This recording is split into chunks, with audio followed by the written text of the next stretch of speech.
പാലാ നഗരസഭയിൽ സ്വാതന്ത്ര്യദിനാഘോഷം നടന്നു. Chairman Shaju V Thuruthan പതാക ഉയർത്തി സന്ദേശം നൽകി. ചെയർമാൻ ലാലംപാലം ജംഗ്ഷനിൽ മരം നട്ടു.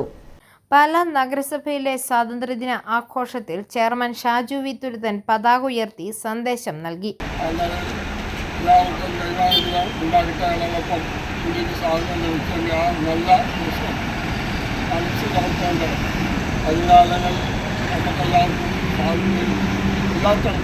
രാഷ്ട്രീയപരമായിട്ടും സമുദായപരമായിട്ടും ആരാധനത്തിനൊക്കെ ഉണ്ടായിട്ട് എന്ന് പ്രാർത്ഥിച്ചുകൊണ്ട്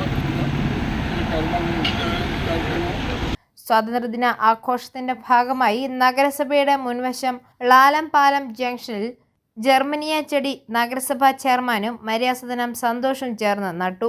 നഗരസഭാ കൗൺസിലർമാരും ഉദ്യോഗസ്ഥരും ചടങ്ങിൽ പങ്കാളികളായി.